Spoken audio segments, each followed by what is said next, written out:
Proud supporters of Africa this week. Engine, with us, you are number one. After more than a decade of health service reforms, infrastructure improvement and human resource capacity building, the Mountain Kingdom of Lesotho realized part of its goal with the opening of the state-of-the-art hospital in Maseru. Ritva Reinecker, Director for Human Development in Africa at the World Bank, gave us insight into the project's unique funding model. In Lesotho, really, we have a situation where maternal and child mortality has not budged over the past 15 years. And the country needs to find new ways of addressing these issues and healthcare overall. So I was truly excited to be able to be participate in the inauguration of the hospital, which is it's a public hospital, but a private-public partnership.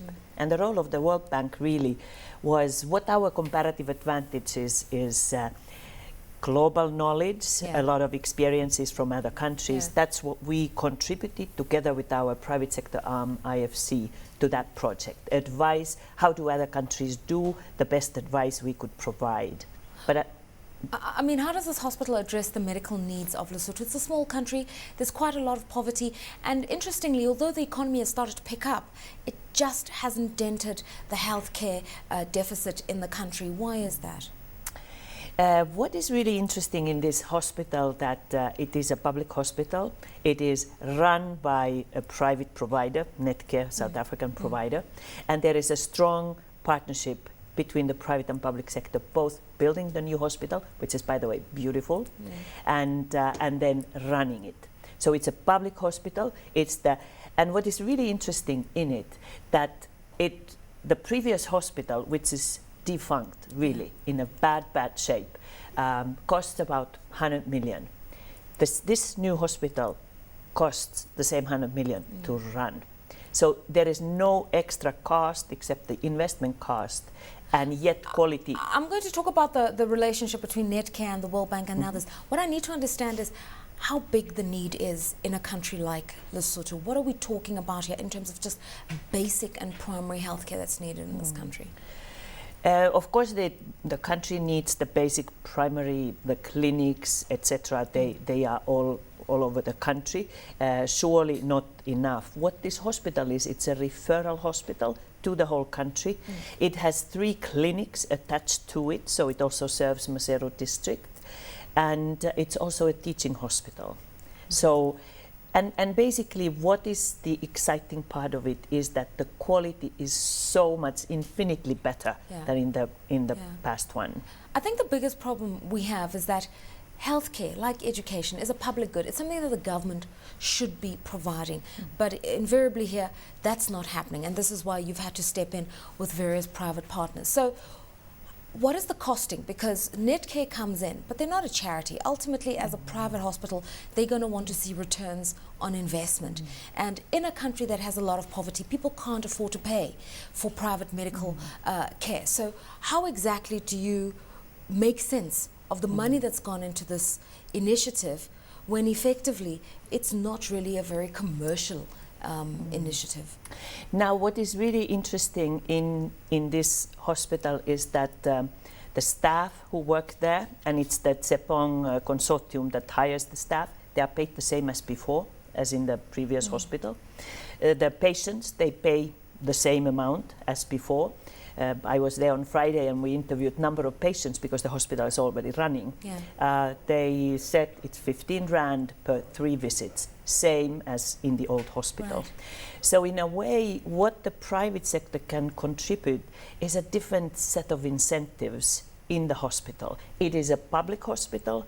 Government is watching very closely what is being done there, how the service is. There is independent monitoring, there is regular reporting, etc. But in a way, it's the private sector is just more efficient to actually deliver. but it is a publicly funded and a public hospital. British Airways World Cargo will soon be putting a dedicated freighter aircraft on the Johannesburg to Europe route. Mark Stubbings, the World Cargo Regional Commercial Manager for Africa, explained the pros and cons of the business of the export cargo market. Let's take a look. So there's a couple of reasons why. We've formed the alliance with Iberia, as you quite rightly mentioned, IAG. Yeah. We're now IAG Cargo. Right. Historically, we've flown belly hold capacity freight out of this market. And now with a tie-up with Iberia, we've decided strategically to place a freighter aircraft into this market. The freighter aircraft in question is, as you say, the brand new 747-800, which is a more fuel efficient, more emissions friendly, quieter, and a larger freighter aircraft. A larger freighter aircraft, is that because Africa's profile as an investment destination is growing? I know that percentage-wise, African trade is now something like 2% of global trade. It's not a big figure, but definitely an improvement for us. Absolutely. The export market in Africa has been a steady growth. It's known economically that it's doing very well at the moment. And for us, the strategic tie-up with Iberia affords us to bring in a larger aircraft to help out with the export market. We're looking to bring it here into Johannesburg, which commences next week, back up into Kenya, and then back into mainland Europe. What does a freighter aircraft offer? I mean, I know it's got no passenger seats, but what is it that you're looking to carry from it? It offers the ability to move freight that typically cannot be moved on the line haul. So on a passenger commercial aircraft, you're restricted by the size of the belly, as we call it, of the aircraft. With the Dash 8, as we call it, the 747-800, we're an oversized cargo or outsized cargo. The nose of the aircraft opens and allows you to load pretty much anything you can think of. It has 120 tons capability, which will cover just about anything you'd like to move. Okay, now we know that the traditional trading partners of Africa are Europe, certainly for most of the leading economies. If you look at a country like Kenya, for instance, they export largely perishables. It's horticultural things, it's flowers, it's fruit and vegetables. So they need that service literally daily going into Europe. Is that a specialized service that you'd be offering then if you were catering exclusively for Kenya? Yeah, absolutely. The African market for me predominantly is a perishable market, as you quite rightly say, and that's the same for Kenya as it is for Johannesburg. The freighter allows us to take a stab at getting into the market when our line haul is full. So a lot of time in Kenya, we fly every day full on our commercial aircraft. We need more capacity because the market demands more capacity, and this freighter aircraft will allow us to do that. Obviously, we've seen the shifting gravity, as they call it, of international economics from west to east. Africa is now increasingly trading with the economies of East Asia. Just China-Africa trade is now in the region of $116 billion. Are you also changing geographically your focus when you're dealing with the Africans? Yeah, we've changed it slightly. The freighter, typically, we've been flying from Hong Kong through the Middle East into Europe. With our tie-in with Iberia to form IAG Cargo, we've decided to take one of those 3 freighter aircraft that we use on those sectors and bring it down into Africa. I see an opportunity for us to grow the export market from South Africa and Kenya into mainland Europe, where imports in countries such as Spain are huge with the fish and the perishable markets. Remittances, the money sent home by migrant workers, has gained much attention recently as an increasingly important source of income in developing countries.